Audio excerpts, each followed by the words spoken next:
Good afternoon. Hello. Okay, I have a couple things at the top, and then we'll get going. A short time ago, President Biden and Vice President Harris concluded a meeting with congressional leaders on the need to keep the government open and pass the National Security Supplemental.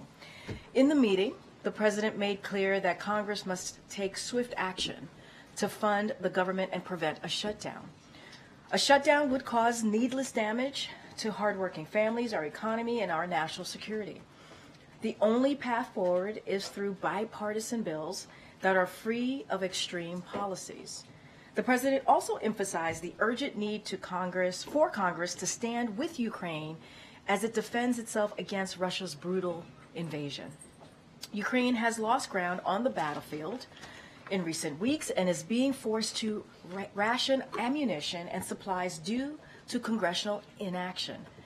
The bipartisan National Security Supplemental passed the Senate with overwhelming bipartisan support, 70 to 29, and would pass in the House if it was brought to a vote. It would arm Ukraine, invest in America's defense industrial base, help Israel defend itself against Hamas, and provide humanitarian aid for people impacted by conflicts around the world, including Palestinian civilians.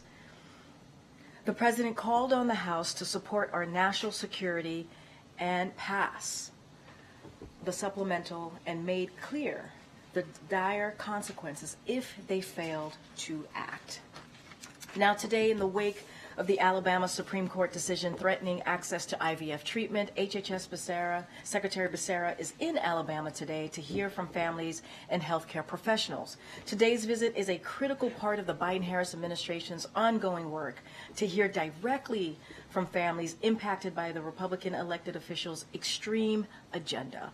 The Biden-Harris administration will continue to fight back against attacks on reproductive freedoms, whether that's attacks on abortion care, birth control access, and now IVF access. It is absolutely unacceptable to this administration when women are denied the care that they need. President Biden and Vice President Harris will continue to work to protect access to reproductive health care and call on Congress to restore the protections of Roe v. Wade in federal law for all women in every state. And some news for you today, this Sunday, March 3rd. Vice President Kamala Harris will return to Selma, Alabama to commemorate the 59th anniversary of Bloody Sunday by joining the march across the Edmund Pettus Bridge. While there, she will deliver remarks on honoring the legacy of the civil rights movement and the Biden-Harris administration's continued work to achieve justice for all and encourage Americans to continue the fight for fundamental freedoms. Alabama will be the 12th state the Vice President has traveled to in 2024 after visiting 24 states in 2023. With that, my colleague Admiral John Kirby from NSC is here to give any updates in the Middle East. Admiral? Good afternoon. I think, as many of you know, USAID Administrator Samantha Power is in Israel this week for a series of meetings, including ongoing efforts by the United States to increase the delivery of life-saving humanitarian assistance to civilians that live in Gaza. Today, the Administrator announced that the United States will provide an additional $53 million in urgently needed humanitarian assistance, which will include assistance to the World Food Program and other international NGOs, providing resources for food, shelter, water, medicine, sanitation, hygiene, all to the people of Gaza and the West Bank.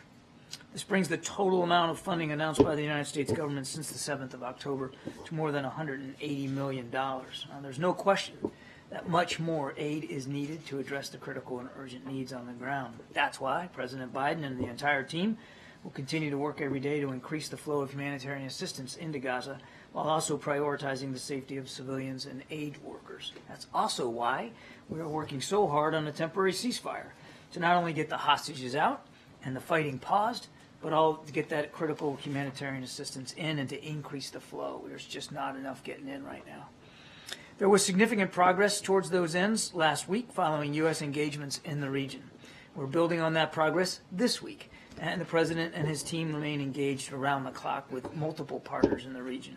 But as the President said just in the last 24 hours or so, there's no deal as of yet, and there's a lot more work to do.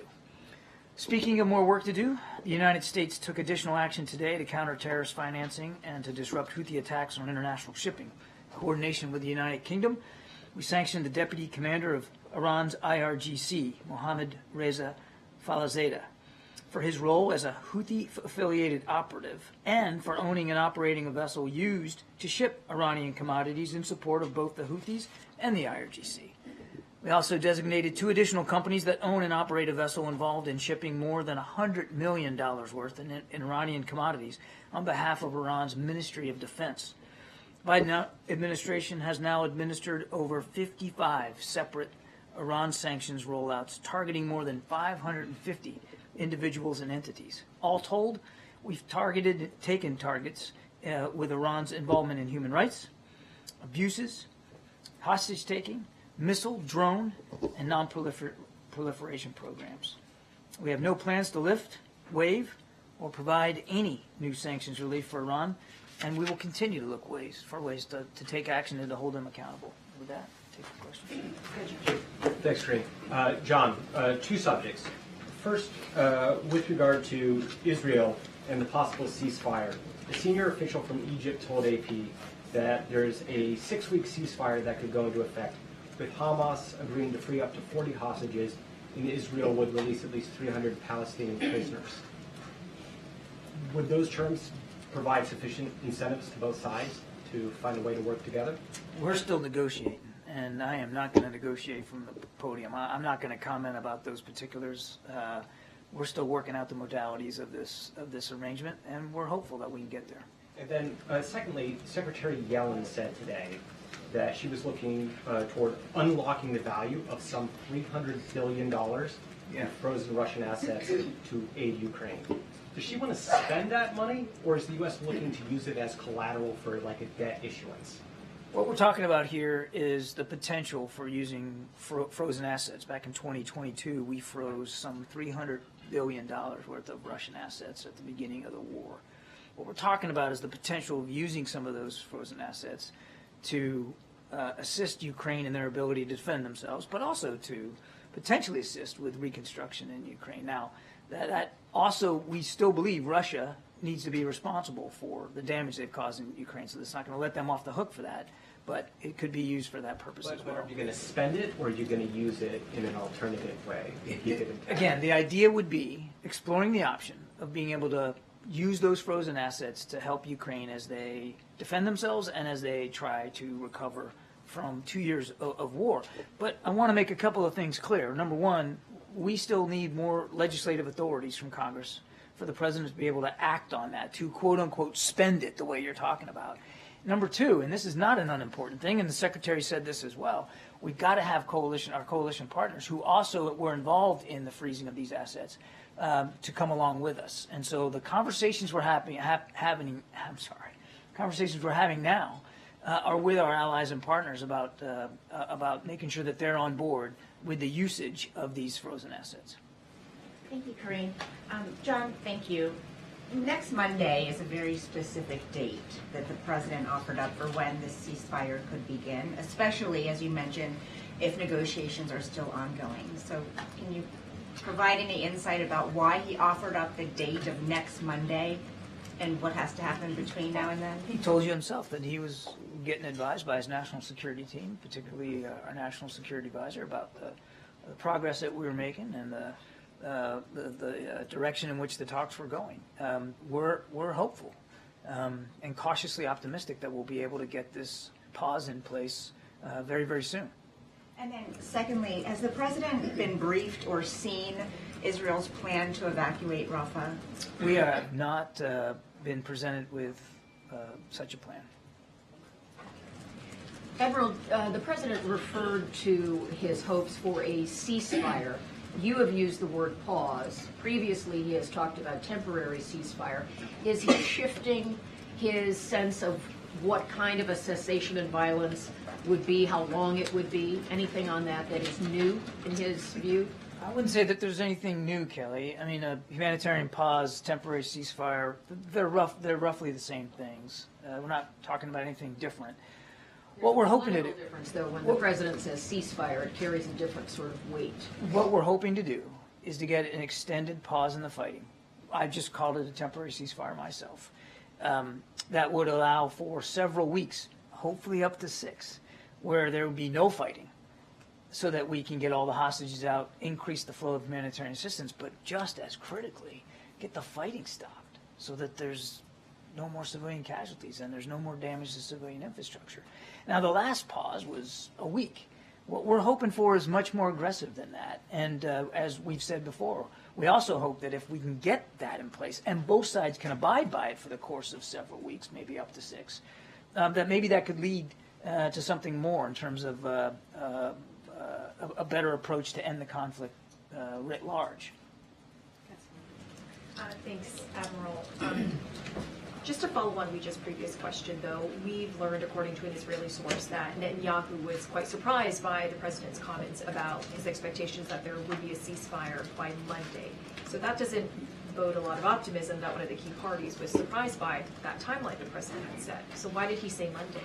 I can't speak for the surprise that foreign leaders have or don't have with regard to things that we're saying. The president talked to y'all after staying completely up to speed, and he has been kept up to speed on how these negotiations are going, and he shared with you some context, and he certainly shared with you his optimism that we can get there in hopefully short order. But he also said, you know, it's not all done yet, and you don't have a deal until you have a deal.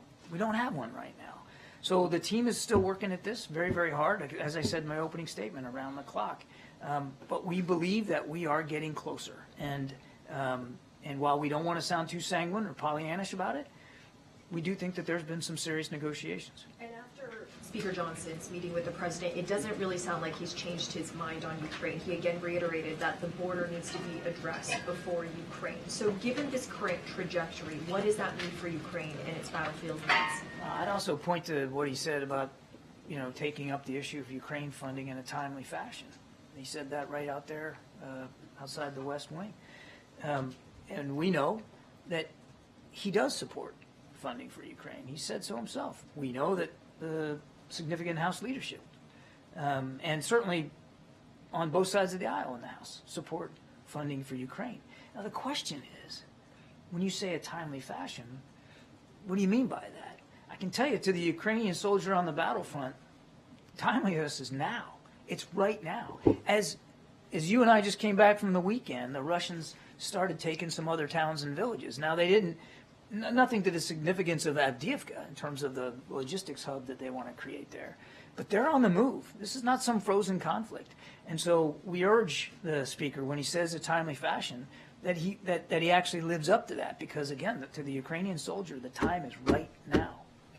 What's the significance of trying to get a hostage deal in place before Ramadan starts on March 10th? What we're focused on, Steve, is getting this deal in place as soon as we can. And you heard from the president. I mean, we're hopeful that this can happen in coming days. And if that does, if we are able to get the pause in place and the hostages out in a relatively short order, then clearly an extended pause, as I was talking to Kelly about, would certainly take you into Ramadan. But right now, it's not about trying to beat the clock to Ramadan. It's about trying to get these two sides to come to closure on a deal that, again, would get all those hostages out and get the fighting stopped. Separately, we took note of the remarks by the French president today of the possibility of sending French troops to Ukraine. How would the United States regard any NATO ally sending troops to Ukraine? Well, that's a sovereign decision that every NATO ally would have to make for themselves. You heard Secretary General Stoltenberg say himself he had no plans or intentions of certainly under NATO auspices, of putting troops on the ground, and President Biden has been crystal clear since the beginning of this conflict. There will be no U.S. troops on the ground in a combat role there in Ukraine. Thank you, John. Senator Schumer just said that Ukraine couldn't afford to wait a month or two more for additional funding because it would, in all likelihood, lose the war. Is that the administration's assessment as well? The situation's dire, MJ. As I said, the Russians not only took Avdiivka, they've taken a couple of other towns and villages in just the last 48, 72 hours.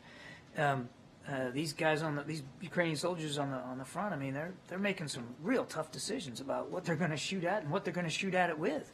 and they're running out of bullets. And it's not, as Jake said the other day, it's not running out of courage, they're running out of bullets. So the situation's very dire. I'm not in a position to put a timestamp on it and say, by such and such a date, they'll lose the war. But they are certainly beginning to lose territory that they had clawed back from the Russians. And now they have to give it back to the Russians because they can't fight them off. I'm not asking you to give a prediction, but do you generally agree that in a month's time, in 2 months' time, it is very possible that Ukraine could lose the war without additional funding? What I would tell you that, as I said to Steve, the time is now, right now. The situation is dire now.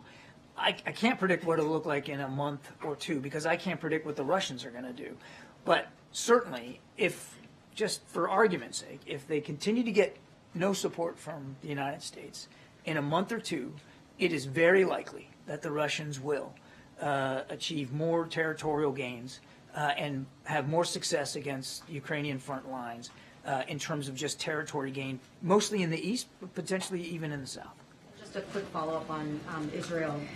Prime Minister Netanyahu said over the weekend that regardless of what happens with the ongoing hostage talks, that they plan to go into Rafah. You just told Rija that it's not like the U.S. has seen some evacuation plan from the Israelis. So no, it's not like we haven't seen it. We haven't seen it. You have not. That is what I meant. Given that, do you believe that there is a plan by the Israelis to secure the safety of the civilians in Rafah before they enter Rafah, which, again, the Prime Minister says they are planning to do no matter what? Well, the Prime Minister has also said that he has ordered the Israeli Defense Forces to, in producing a plan for operations in Rafah, to include in that a plan for securing the safety of the more than 1 million refugees that are there. Again, we've not been presented one. I can't speak for the Israelis and to what degree their planning has progressed and what that looks like, but the Prime Minister himself has said, he publicly said, that he's tasked his generals to come up with one. But it's fair to say the U.S. wouldn't support Israeli forces going into Rafah until you all have seen a plan that makes you feel confident that there is a plan to secure the safety of the civilians. That's correct. Thank you, Karine. Hi, Admiral. The UN Special Rapporteur said today that Israel is purposely starving Palestinians in Gaza by destroying greenhouses, small-scale fishing boats, and their farms. So why the US has not done a review of how this war is conducted while you're very quick to do it in Ukraine against the Russians? I have a question for Karine. Okay. I'm not aware of the report coming out of the UN on the greenhouses, so I'm going to take that and we'll go back and look at that. As I've said,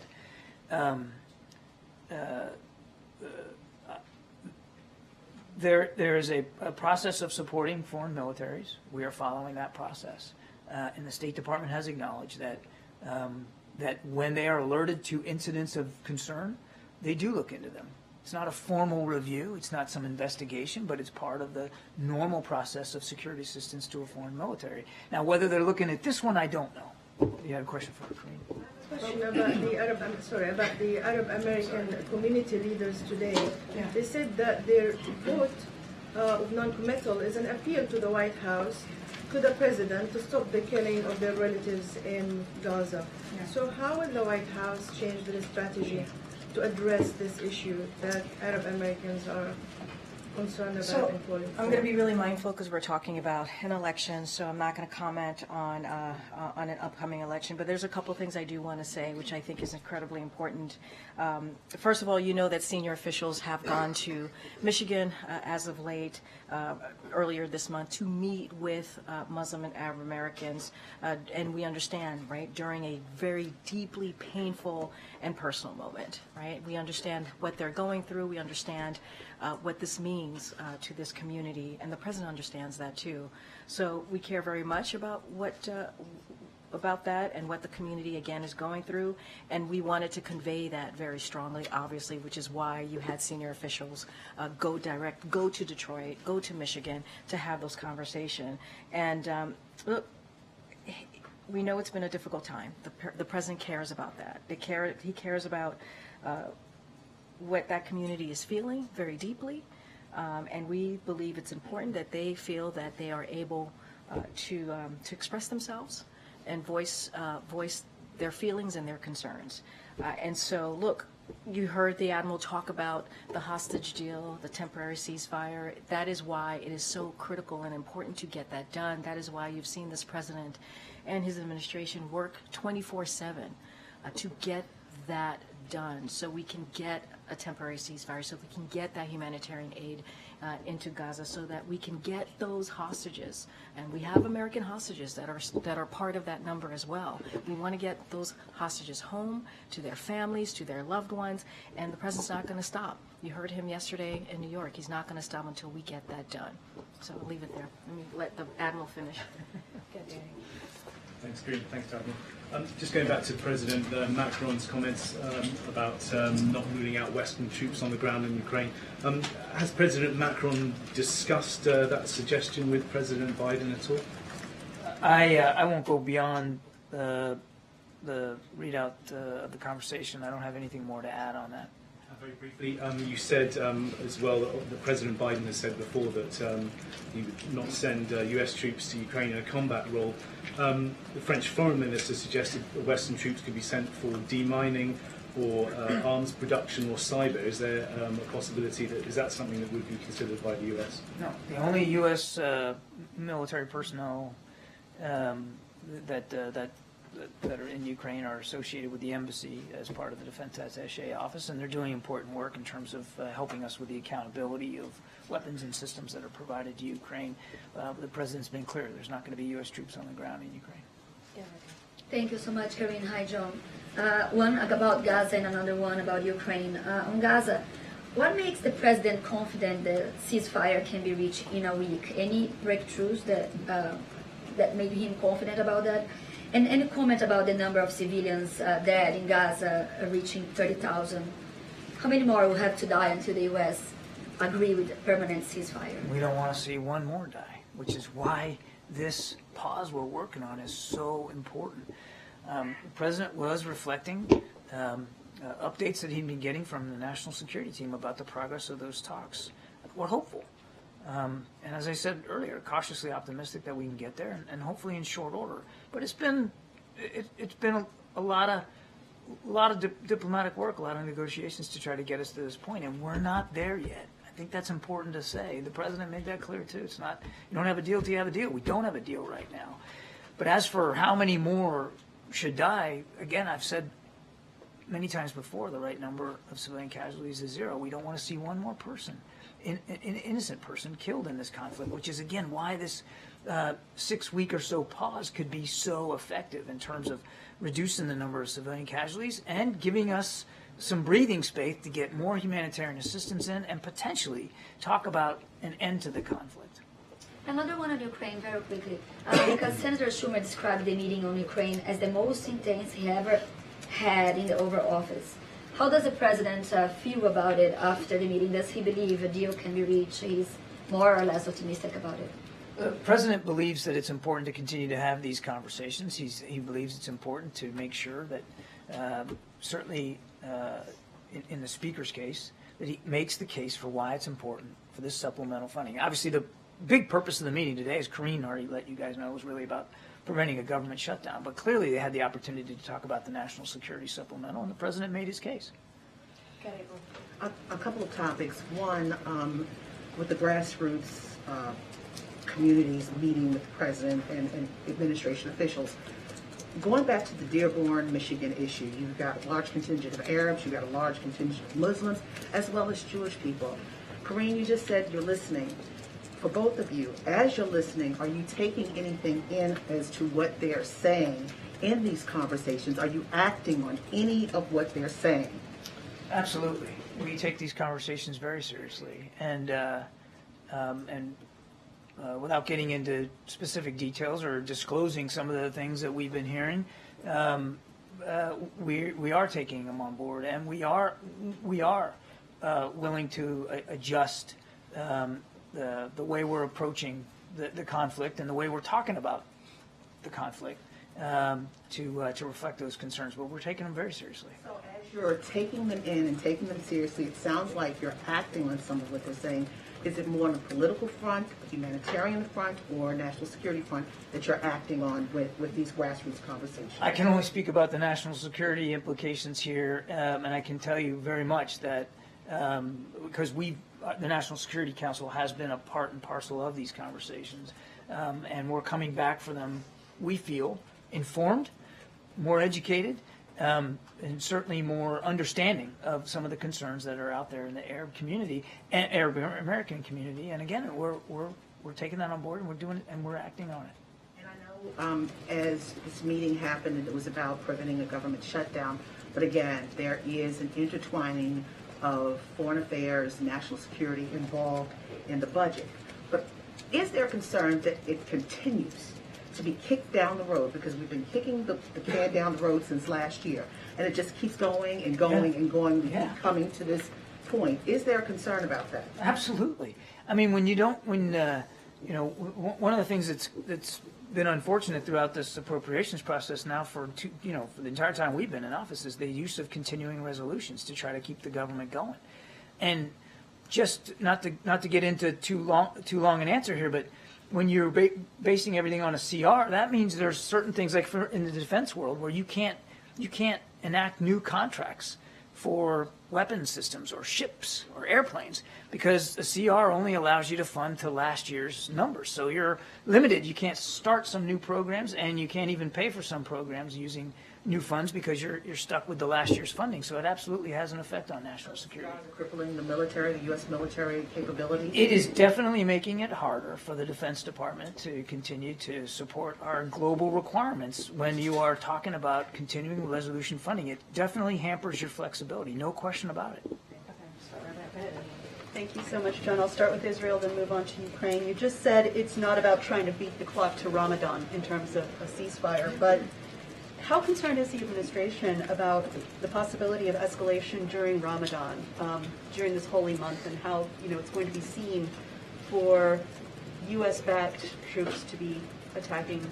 We're mindful of the sensitivities, of course, around the month of Ramadan and the spiritual importance of that to the Muslim world. Of course, we understand that, but we don't want to. We want to see this temporary ceasefire in place as soon as possible. And again, if we can get the agreement for several weeks, it would take you through Ramadan anyway. The clock that we're worried about is the hostages. We can only assume that they are being held in abhorrent conditions and that their health is at risk. Their lives are at risk. We want to get them back out as soon as possible. And then just quickly on Ukraine, after this difficult conversation, or this intense conversation, in the Oval Office, are you looking at other funding possibilities, Lend-Lease or loans to Ukraine or weapons sales to Ukraine? And then just to push you on Steve's question and Dana's question about the French president, are you, does President Biden think it would be a good idea if France were to go in to Ukraine? As for other funding, I've said before, there's no magic pot of money here that we can dip into. We need the supplemental funding. We asked for it in October. And again, it was done in good faith and in consultation with our Ukrainian partners. We need that funding. Look, we'll let President Macron speak for his military and what he is or is not willing to do with his troops. The President's been clear. He does not support U.S. troops involved in this conflict in Ukraine, and I'll leave it at that. Thanks so much. Admiral, I just was hoping you could help me square sort of two strains of conversation in this room.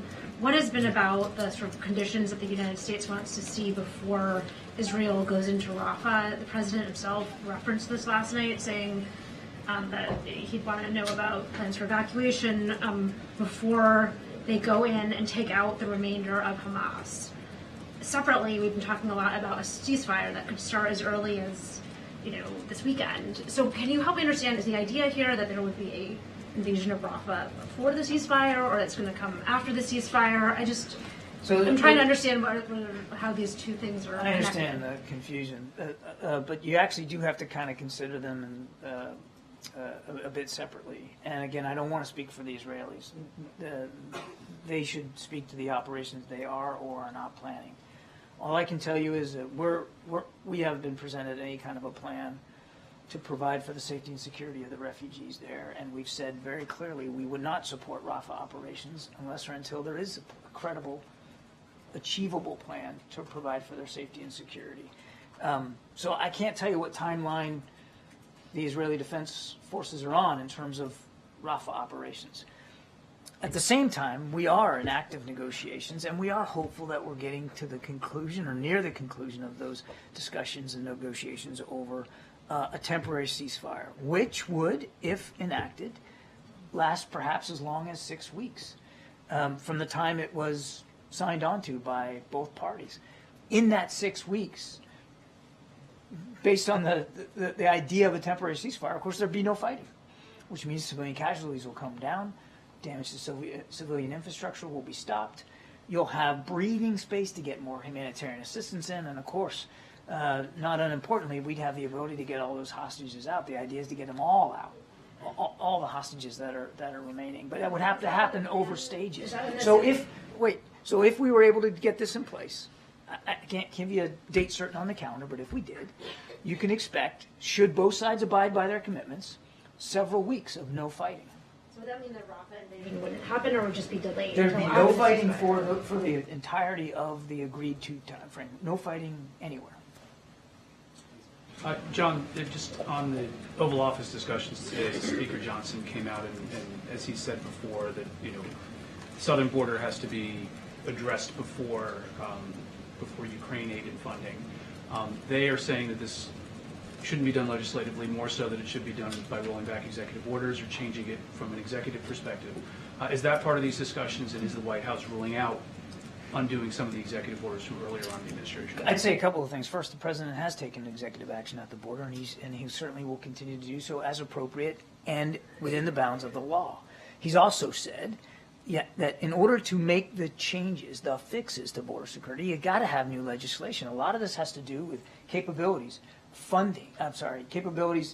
personnel, and resourcing, infrastructure. You can't just make that happen through executive action, all of that. You've got to have funding behind it, which is why the supplemental request was so important.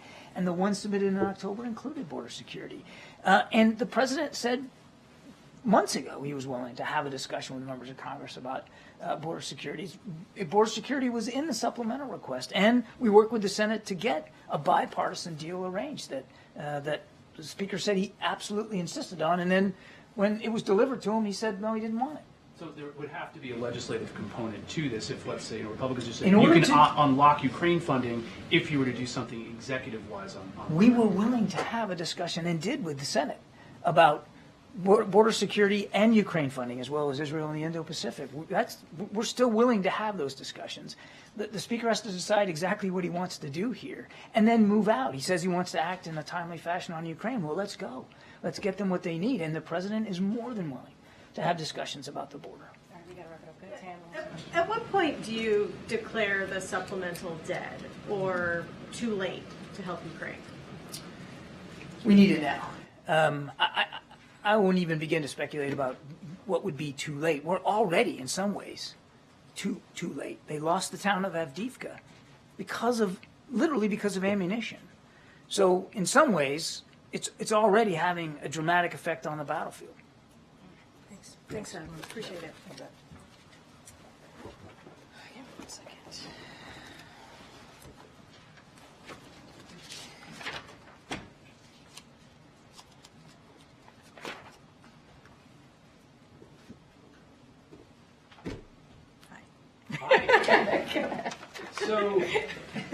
So I had something to say and I changed my mind. yeah, all right. So in the past, you've described Speaker Johnson's proposals as not serious regarding government funding, the border, Ukraine. In the Oval Office today, was Speaker Johnson serious?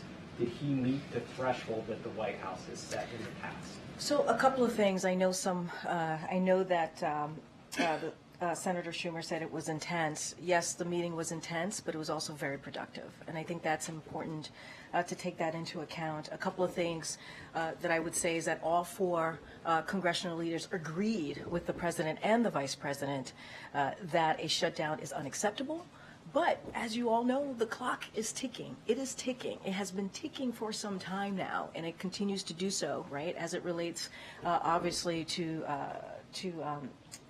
potential shutdown, but also what we're seeing, right, with the National Security Supplemental. This is something that we put forth back in October. And as it relates to that, all four leaders also understood the gravity of the situation in Ukraine.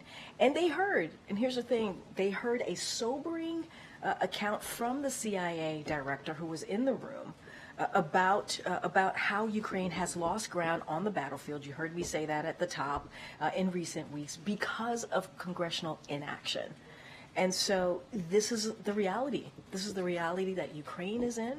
This is the reality that we're in when we talk about our national security, and this is the reality that Congress is in. They have not taken action, and so we are seeing what's happening currently in the battlefield in Ukraine. So as the president said, there are consequences, and the consequences are incredibly dire. Congress must take action. We have to support our national security, and that is what the president, that was the message that went into during that meeting, and that's how we saw the meeting play out. All four congressional leaders were in agreement on those two pieces that I just laid out here. It is incredibly important to move forward. The clock is ticking here. The clock is ticking. Go ahead. Thank you, Karine. House Speaker Johnson and the President had their first face-to-face, one-on-one meeting.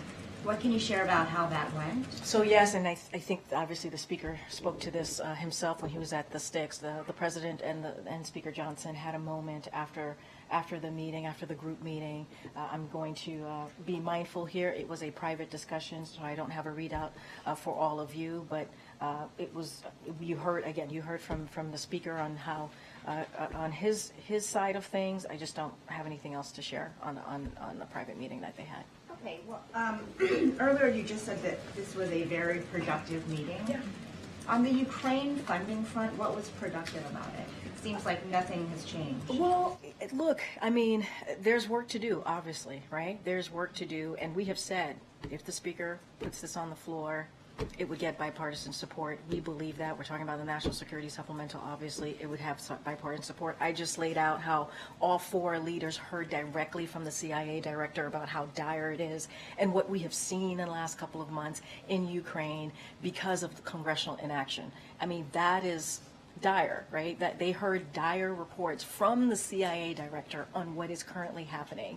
And, you know, and it's not that, just that, it's what you all have reported from what's coming out of Ukraine and what we have seen as recently as last week when Russia took over one of the critical cities in Ukraine. And so, look, the evidence is there. They heard from the CIA director, the reporting, all of you all have reporting. We've heard from President Zelensky directly about this. There are consequences here. There are consequences. And you know, Congress needs to act. The House needs to act. Senate acted 70-29. They passed a bipartisan, in a bipartisan way, this National Security Supplemental. Now we need it to go to the floor. We know, hearing from Republicans in the House, that there would be bipartisan support. So yes, it was productive in the sense that everybody was in agreement on what needs to happen next. Now we need to see that action in Congress. Yesterday, a U.S. airman died after he set himself on fire outside the Israel embassy. Was the president aware of his death? Does he have any sort of response to it? Yes, the president is aware, and I can say that it is obviously it's a horrible tragedy, and our thoughts are with the family of the service member. During this, we can't even imagine this horrible, difficult time.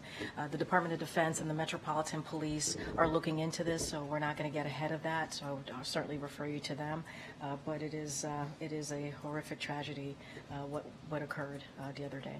Is there anything new that you can share about the president's visit to the border on Thursday? Does he have any plans to announce any executive actions? So I don't have anything I'm not going to get ahead of the president. Don't have anything to announce at this time. We've spoken to executive actions. I've spoken to that many times. We think the bottom line is the way to have dealt with this border, the challenge that we see at the border, what we see with this immigration, a broken immigration system that has been broken for decades, is if Republicans have moved forward with the bipartisan deal that came out of the Senate. But instead of doing that, Donald Trump, they listened to Donald Trump, the former president, and they made it about politics. They did not make it about an issue that majority of Americans care about. They made it about politics and Donald Trump, and that is unfortunate. What I will say is just, and I said this yesterday in the gaggle, I'll say it again, as you all know, he's going to travel to Brownsville, Texas. He's going to meet with U.S. Border Patrol agents, law enforcement, and local leaders, and he's going to discuss the urgent need to pass the bipartisan proposal that came out of the Senate. And we believe that if this proposal, this legislation were to become law, it would be, yes, the toughest, but also the fairest. And let's not forget, it was supported by the Border Patrol Union, U.S. Chamber of Commerce, and you don't see that type of support for a bipartisan piece of legislation nowadays. And so he's going to reiterate to congressional Republicans to stop playing politics, to focus on the American people, to get this done. If they are serious about giving the U.S. Border Patrol agents what they need, if they are serious about fixing the immigration system, they would get politics, push politics to the side, and do the work on behalf of the American people. Kat Calloway. Speaker Johnson referred to a separate second meeting with him and the president. You referred to it as a moment. Was it a separate sit-down? Was it planned that the president would make that time available, or did that just kind of come out organically after the meeting? Look, I think the president, wanted to have a one-on-one conversation with Speaker Johnson. They did. It happened after the group meeting. It was a brief. They spoke briefly. It was a private discussion. And so that's how we would call it. It happened after the briefing. He pulled him to the side while the other three left, and they had a moment. They had a conversation. I wouldn't get too into the semantics here. I would just say they had a moment, and I think it's important that the president believed it was important to have a moment and to have a brief conversation. So that sounds more like something that just came up today, not on the planned schedule as you set the date. Look, it wasn't a planned on the planned schedule. I think the president wanted to have a one-on-one conversation with the speaker. He did that. And he believed it was important to do. Don't have a readout of it, obviously. It was a private discussion, a private conversation. And if there were any agreement, if the speaker had accepted a premise from the president, or if they had made any kind of a more formal decision in that moment, would that be something you could share? I mean, look, I think we've been very clear. What we want to see, and it doesn't change, right? What we want to see is the national supplemental as it was passed out of the Senate in a bipartisan way, 70-29, to deal with our national security, to deal with what's going on in Ukraine, to deal with what's going on in the Middle East and in the Pacific. Let's not forget, we want to see that pass. We want to see, because that hasn't changed, right? So there's no separate deal here. What we want to see is this national security supplemental be put to the fore. And we know because we've heard from Congressional House Republicans that it would pass in a bipartisan way. That's what the president wants to see. And they heard, the big four heard directly from the CIA director about how dire, the consequences are dire. And we've seen that. We've seen Ukraine has lost ground in the battlefield. And so we need to see that action. We need them to move forward on the supplemental. That's what the president wants to see. And obviously, there's the other issue of a potential shutdown. The clock is ticking on that as well. They got to move. They got to move and stop focusing on extreme positions here. We got to move, and this is about the American people. That's what this should be about. Thanks, Karine. You said the big four all understand the gravity of the situation in Ukraine, but does the president actually trust Speaker Johnson? Did this move the ball forward at all in terms of convincing him to put Ukraine aid on the floor for a vote? So, look, he needs to do, this is Speaker Johnson, needs to do what's best for the American people. He needs to do what's best for our national security. He needs to do what's best for our country. He needs to put our national security supplemental on the floor. That's what we know. The last time there was a vote on Ukraine, it got more than 300 votes, including many, many House Republicans. That's the reality. And so, and also keeping the government open. There are critical programs that the American people need. If the government shuts down, Americans don't get those critical programs that they need. And so, look, I can't speak for, the speaker and what he's going to do. What I can speak for and what we can continue to reiterate from here and what the president can continue to reiterate is how important it is to move forward. There are national security consequences here, as I've laid out moments ago, and there's also critical programs, important programs of the American people as it relates to keeping the government open. It is literally a basic duty that Congress has, and Republicans in the House are getting in the way of that, and they should not. And the president sounded confident or optimistic that a government shutdown could be avoided, but we're only days away. No bill text has been released. There are still many, many policy disputes. So where is that optimism coming from? I mean, the president is an optimistic person. You guys know that. He talks about that often in many speeches that he gives to the American people about optimism and possibilities. That is a president who believes in that. And so, look, he's going to continue to be optimistic. He brought the Big Four here to have these critical, important conversations about how to move forward here. And it's about the American people. This is not about the president here. We're talking about the national security supplemental. We're talking about keeping the government open, even our border challenges. This is about the American people, so we have to be optimistic, but we're going to continue to do the work. When the Big Four, when the congressional members left, what was agreed upon is that their teams would continue to have conversations, obviously, with our teams, OMB, Office of Leg Affairs, to continue to have those conversations on how to certainly deal with what's going on with the potential shutdown as the clock is ticking, and we're going to continue to push to reiterate the importance of putting that national security bill on the floor. It already came out of the Senate in a bipartisan way. It needs to go to the floor in the House. Is it more likely we'll just get another CR? Look, I can't speak to, I'm not going to speak to, how Congress is going to move with a procedure. I'll leave that up to them and how they want to move with the CR, if there is a CR. What we are going to continue to reiterate and say from here is how important to get that national security supplemental through, how important it is to continue to keep the government open. And we're not going to stop talking about the border. You'll see the president on Thursday in Texas talking about how important it was to get that bipartisan Senate agreement. And because of the former president, Republicans decided to reject a bipartisan agreement that was supported by the Border Patrol Union, that was supported by U.S. Chamber of Commerce, which you don't see very often in this current political climate. The CIA director's participation, was that planned well in advance? Was that the president's idea? Did he show maps? How did all that go? Look, I'm not going to go into specifics and details on the meeting. What I can say is that the CIA director was there. He laid out the consequences, how dire they were. He talked about what was going on in the battlefield, obviously, and how Ukraine was losing ground, which is important. I think the president believed it was important to hear directly from the CIA director. Let's not forget the meeting that the president held not too long ago, just last month, had the National Security Council folks in there, other folks from the intelligence community. So this is a normal, obviously, situation that we've had before, in making sure that the Big Four hears directly from the intelligence community, and that's what happened today. I'm not going to go into specifics, but he was very clear. He laid it out for them, how dire the consequences are right now, and Ukraine needs our help. The brave people of Ukraine who have been fighting for their democracy, they need continued assistance from us, and it's not about just their democracy, it's about our national security as well. Go ahead, MJ. Speaker Johnson again called on President Biden to take executive action on the border.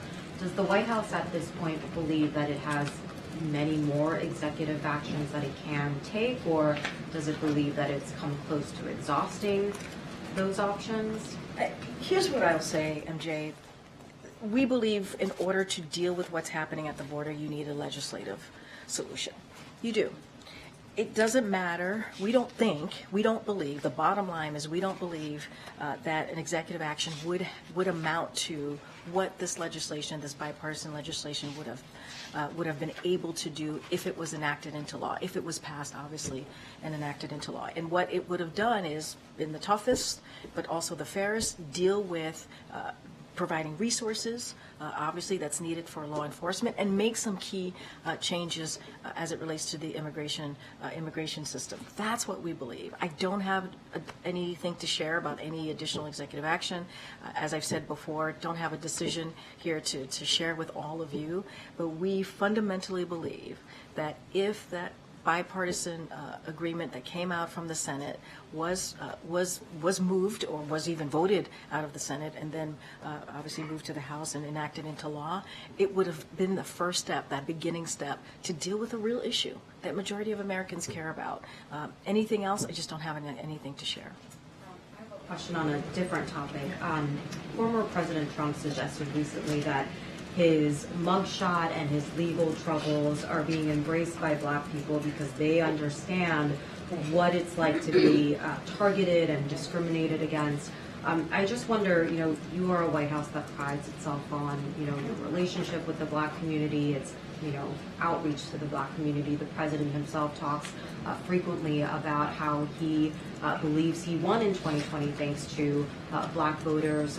What was his response to that comment from the former president? Yeah, and I do have a couple of things to say about that. I want to be really careful because it was said, he said it as a candidate, obviously, don't want to comment on 2024, but speaking separately, right, speaking apart from that, and just being very candid here, it's repugnant and it's divisive. To traffic in racist stereotypes, that's what we have seen, and that affect all Americans, right? You're tearing up all Americans by doing this. It is, again, divisive and repugnant, and it's coming from, obviously, a former president of the United States. And in any context, it is profane to compare the long, painful history of abuse and discrimination suffered by Black Americans, and to something that is totally different than self-serving purposes. That's what we saw from the former president. A former president. Let's not forget, this is where this is coming from. And that is not, as you stated in your question to me, MJ, this is not what Joe Biden wants to see. He has been always very clear that hate has no safe harbor here. He's all about making sure we move forward with shared values, making sure that everyone in this country has the dignity and the respect that they deserve, every community. And so that is what we need to hear right now, not a divisive, repugnant statement from a former president that really tears apart a painful history that a community has gone through, the Black community, and it is repugnant. It is absolutely repugnant. Just to clarify, is that description reflective of how the president himself? I speak for the President of the United States as the White House press secretary. Absolutely. He's aware of the comments. He's aware of the comments. I've spoken to him directly about these comments. He's aware. Get Karen. Back on the Ukraine, you've said several times during this briefing that the House should put on the floor the bipartisan bill that the Senate has already passed. House Speaker Mike Johnson said after the meeting that he was very clear with the president that the House is actively pursuing and investigating all the various options on that. That doesn't sound like he is ready to just take that Senate bill and put it on the floor. Can you tell us what he said to the president about the various options that the House would consider? Are they going to break up what the Senate has already passed? Would they put something into it? What did he tell the president? What we are supporting right now is the national security supplemental that came out of the Senate. That's what we want to see. That's what we want to see put on the floor. That's what we're going to continue to make sure we push forward. There is bipartisan support. You're talking about one member in Congress, but we have seen other members, other Republicans who have said they would support this, who have said they want to vote on this national security supplemental. We know it would get bipartisan support, and so that's what we want to see. We're going to be consistent on that. That's how we want to see the House move forward. But did the Speaker tell the president he would not put that Senate bill on the floor as it is right now? I would let the Speaker speak for himself. I think you were speaking about another congressional member. I'm so sorry. Johnson said that. Okay. After the meeting, Johnson said that he told the president that the House is pursuing and investigating various options on the security. We have been supplemental very security. clear. We want to see the national security supplemental that was passed out of the Senate go to the floor of the House. We know it would get bipartisan support. That's what we want to see.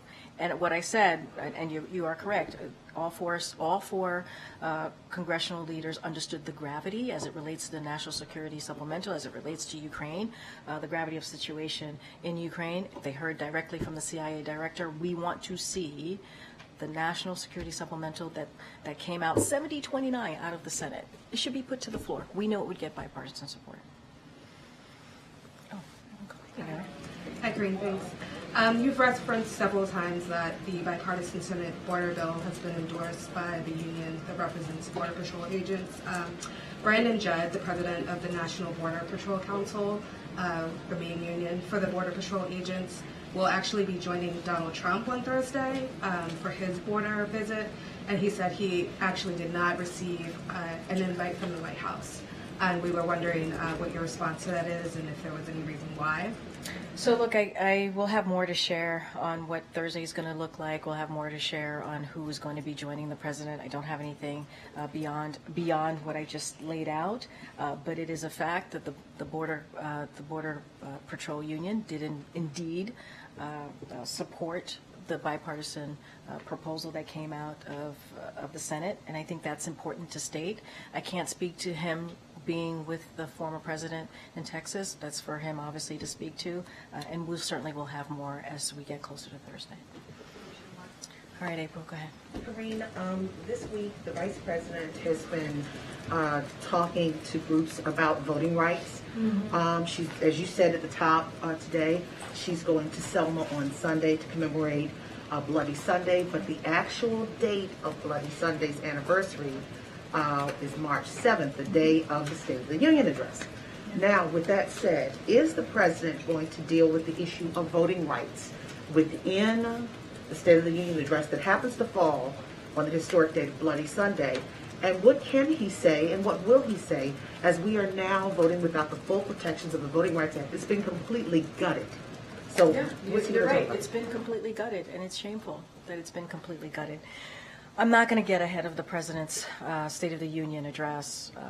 I want to be really mindful. The president's working on it, and obviously, I'm not going to get into that. But what I could say is, obviously, the president understands, and you've seen him do this a couple times before, right? Address Congress. And not just address Congress, speak directly to the American people in prime time about the State of the Union, about what he sees is important to the American people, how to move forward, and you'll see him address that. Just not going to get ahead of that. As it relates to voting rights, look, you're right. You know, the access to voting has been compromised in many ways. It's been gutted, obviously, as you just laid out. And let's not forget the action that the president took very early on in his administration. He signed an executive action to deal with voting rights access on the federal level. And so he took that very, very seriously, and he continues to call for Congress to take action here on voting rights. And so I'm not going to speak to the president's State of the Union, and if that's going to be included, you're right, it's going to be on a very important anniversary of Selma. I just don't want to get ahead of the president at this time. Okay, so let's stick with State of the Union and it's something different. So State of the Union is typically optimistic about what's going on in the country. Is the State of the Union strong at this point? I'm going to let the president speak to that. But look, I think I was asked this question earlier about the optimism of this president. He is optimistic. And you hear him say, he tends to end many of his speeches, and I kind of said this a little bit about possibilities and how important it is. And, you know, as president, as authentically Joe Biden, he believes in possibilities. He believes in all communities, as we're talking about voting rights, to have the possibilities, to not be left behind.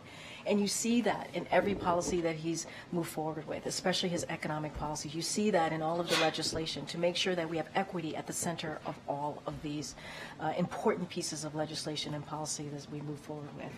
And he wants to make sure that we build, for example, an economy from the bottom up, middle out. And we have seen some successes in these communities. We have seen success in the economy, turning it around. It was a tailspin when the president walked in after what we saw the last administration do to the economy.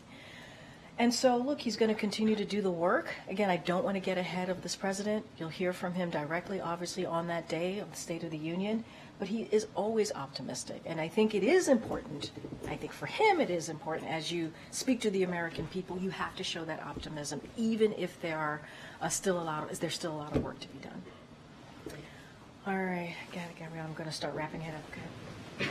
Thank you, Karine. Speaker Johnson left here saying that border first. Do we know what he wants at the border? There's many actions that the president could take. Does he have anything that he's demanding? And is there anything the president could give to compromise so he would move up Ukraine? Look, here's the thing, Christine, I appreciate the question. I don't even think he knows what he wants. No, sir, and I say that very seriously. They first asked for, when we put forward the National Security Supplemental, it had border security in it. And we were told by the Speaker and others, we need to deal with the border security challenges first. You had a bipartisan group of senators coming out of the Senate, working for 4 months with the White House to put forward a bipartisan piece of legislation that dealt with a important challenge that we see at the border and immigration. And then so we did that. We moved that forward. We presented it, and we were told, no. We don't want the border security. We want just the National Security Supplemental without border security.